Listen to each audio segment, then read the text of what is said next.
Le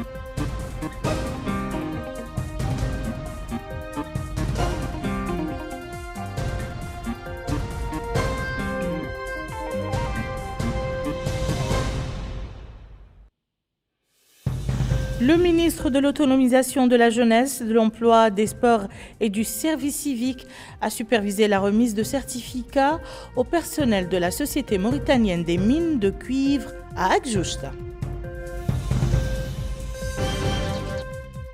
Le ministre de la Culture, des Arts, de la Communication et des Relations avec le Parlement a lancé à Kifa une journée porte ouverte aux médias consacrée à la découverte des trésors touristiques dont regorge la wilaya de la Sava. Notre pays célèbre le 52e anniversaire de la création du comité mixte permanent de lutte contre les effets de la sécheresse au Sahel.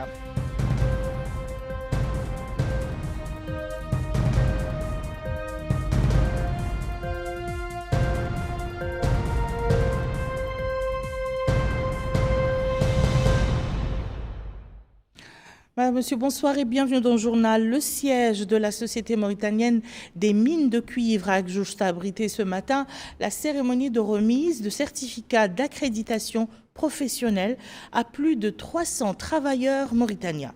Cette nouvelle accréditation améliorera les qualifications professionnelles et les capacités de production des récipiendaires. Et c'est le ministre de l'Autonomisation de la Jeunesse, de l'Emploi, des Sports et du Service civique qui a supervisé la cérémonie en présence des autorités administratives et sécuritaires de la wilaya. C'était un compte-rendu de Bokar Belaba. La cérémonie de remise de certificats d'accréditation professionnelle à plus de 300 travailleurs de la Société des mines de cuivre de Mauritanie est une concrétisation de l'accord signé entre l'Administration générale des opérations et MCM concernant la flexibilité du travail et l'accréditation professionnelle. D'ailleurs, le ministre de l'Autonomisation de la Jeunesse, de l'Emploi, des Sports et du Service civique, Mohamed Abdallahi Oulouli, a souligné l'importance de cet événement et les résultats obtenus grâce aux efforts de l'équipe technique qui a géré les différentes étapes du programme, depuis l'évaluation des capacités des travailleurs jusqu'à leur accorder l'avantage professionnel. Le maire de la commune d'Agjusta, Dahir El Mami, a lui aussi mis l'accent sur les efforts déployés par l'État pour créer un cadre idoine dans l'autonomisation des jeunes. La remise des certificats en est une parfaite illustration. Le directeur général de l'entreprise, Tony Payet, a lui aussi pris la parole pour exprimer ses remerciements et sa gratitude au ministère, à l'administration générale des opérations et à l'ensemble des parties prenantes pour leur coopération afin de créer une main-d'œuvre nationale à la hauteur des aspirations. La visite a également donné lieu à la présentation d'un résumé des opérations effectuées par la société MCM en 2024. Notre pays a célébré aujourd'hui la journée du comité permanent inter-État de lutte contre les effets de la sécheresse au Sahel SILS, placé sous le thème « Donner aux populations du Sahel et de l'Afrique de l'Ouest les moyens de relever les défis de la sécurité alimentaire et nutritionnelle et de s'adapter au changement climatique ». La célébration de cette journée coïncide avec le 52e anniversaire du SILS. Nous restons toujours avec Bokar Belaba. La célébration de cette journée coïncide avec le 52e anniversaire du SILS, l'occasion de mettre en lumière les réalisations de l'organisation conjointe dans les domaines de la sécurité alimentaire, de la maîtrise de l'eau, de l'accès au marché et de la lutte contre la désertification et le changement climatique au Sahel et en Afrique de l'Ouest. Et dans un discours prononcé à cette occasion, le secrétaire général par intérim du ministère de l'Agriculture et de la Souveraineté alimentaire, Mohamed Ounemin, a déclaré que la Mauritanie a été parmi les premiers pays à s'attaquer aux crises climatiques que la région a connues au cours de la première décennie suivant l'indépendance. Et il a souligné le grand intérêt que le président de la République, M. Mohamed Ould Cheikh Al Ghazouani, accorde à la sécurité alimentaire nationale afin de parvenir de toute urgence à la souveraineté alimentaire.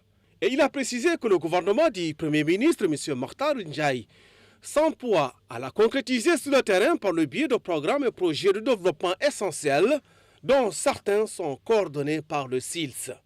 Justement, il a appelé le SILS à devenir un outil puissant au service de la région du Sahel invitant les partenaires techniques et financiers à mobiliser davantage de soutien pour relever le défi de la production agricole et parvenir à la souveraineté alimentaire des populations du Sahel. En somme, cet engagement contribuera à améliorer la sécurité alimentaire, la résilience et les moyens de subsistance des agriculteurs et des éleveurs dans le contexte du changement climatique. Direction la wilaya de la Saba, plus précisément à Kifa, sa capitale, où le ministre de la Culture, des Arts, de la Communication et des Relations avec le Parlement, porte-parole du gouvernement, a procédé au lancement des activités d'une journée porte ouverte aux médias organisée par l'agence de presse à Saba. Le thème de la journée est tourisme intérieur en Assaba, une opportunité d'enrichir la culture locale, de découvrir les richesses touristiques et le rôle des médias locaux comme outil de développement. Plus de précisions dans ce récit signé Aminata Khan. Le tourisme intérieur en Assaba, c'est la thématique retenue aujourd'hui pour cette journée porte ouverte organisée par l'agence de presse Assaba. L'objectif étant de faire découvrir les opportunités pour enrichir la culture locale et faire découvrir également les richesses touristiques ainsi que le rôle des médias comme outil de développement. Supervisant la cérémonie, le ministre de la Culture, des Arts, de la Communication et des Relations avec le Parlement, porte-parole officiel du gouvernement, Al-Hussein Oulmeddou, a noté l'importance des médias comme outil de développement pour mettre en valeur le potentiel touristique de la wilaya, passant en revue les avancées significatives en matière de professionnalisation des médias et de promotion de la liberté de la presse. Ajoutant que le président de la République, Mohamed Ould-Cheikh Al-Ghazouani, a exhorté tous les citoyens à passer leurs vacances à l'intérieur du pays compte tenu des atouts économiques, sociaux et culturels dont notre pays dispose. Il a, dans ce cadre, indiqué que le ministère de la Culture et des Relations avec le Parlement a organisé la Semaine nationale de la culture des arts qui regroupe toutes les capitales des wilayas. Le wali de la Saba, Ahmedou Addahi Khtaira, a déclaré que cette journée porte ouverte aux médias vise à mettre en valeur le patrimoine authentique, les trésors touristiques et le rôle des pays, mais aussi les paysages pittoresques de la wilaya de la Saba, soulignant le rôle des médias dans le développement de la documentation numérique, mais aussi des attractions touristiques, ce qui permettra aux acteurs du secteur touristique de les visiter et de les explorer de près. Il a en outre ajouté l'importance de ces séminaires qui mettent en avant le potentiel touristique de la wilaya de la Saba. Le maire de Kifa, Jamal Ould-Kaboud, a remercié le site web Agence Assaba pour cette initiative pionnière, exhortant les professionnels des médias locaux à saisir l'opportunité et de tirer profit de cette journée pour contribuer au développement de la ville de Kifa. Cheikh El-Mahdi El-Najashi, directeur du site web de l'agence de presse Assaba, a affirmé que cette journée s'inscrit dans le cadre du développement des ressources culturelles, de la découverte des richesses culturelles et touristiques, mais aussi de la valorisation des ressources. Il a indiqué que plusieurs conférences aborderont ce sujet en profondeur, notamment le rôle des conseils régionaux dans la découverte de la culture locale, l'importance de soutenir et d'encourager les initiatives touristiques, mais aussi et surtout la mise en avant des ressources touristiques de la wilaya de la Saba.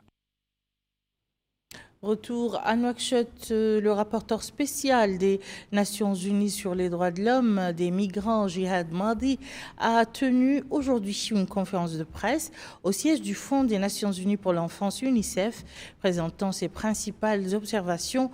Le rapporteur spécial des Nations Unies a salué les efforts déployés par le gouvernement mauritanien pour relever les défis migratoires, notamment par l'adoption de lois visant à lutter contre la traite des êtres humains et le trafic de migrants, la création de centres d'accueil et le renforcement des opérations de recherche et de sauvetage en mer. Le rapporteur spécial des Nations Unies a salué la volonté politique affichée par les autorités mauritaniennes de traiter ces questions dans le respect des droits de l'homme.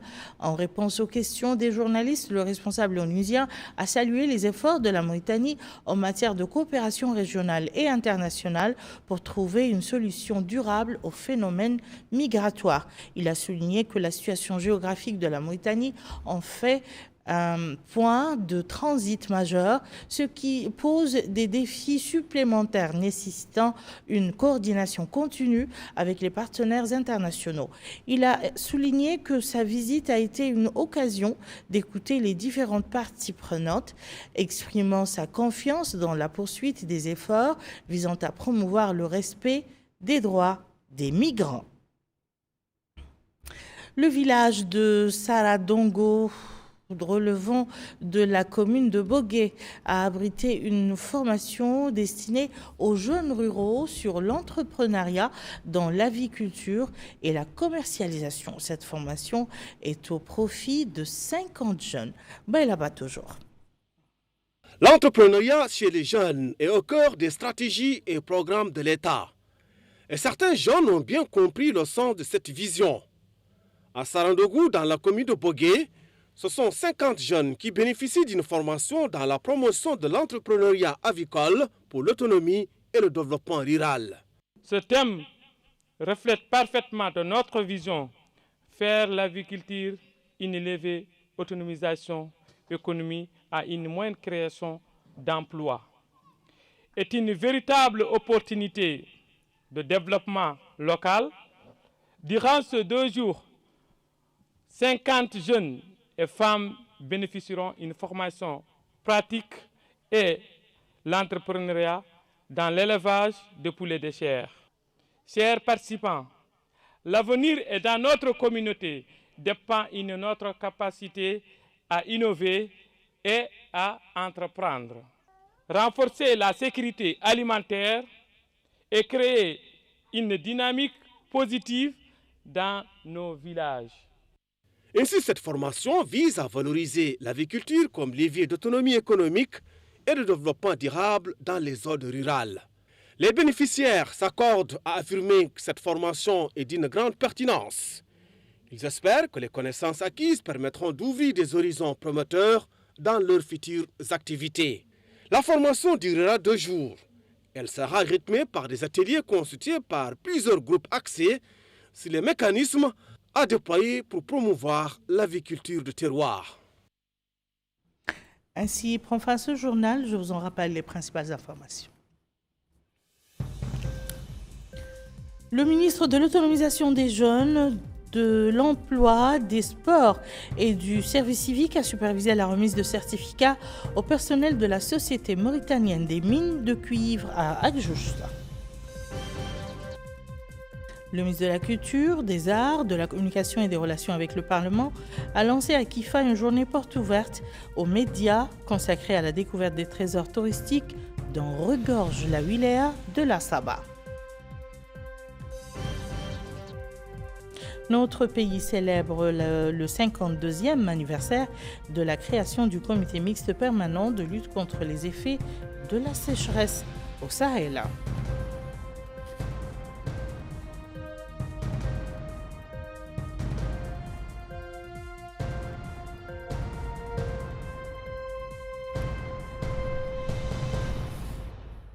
Merci, madame, monsieur, de nous avoir suivis. À très bientôt, Inch'Allah. Je vous souhaite un excellent week-end.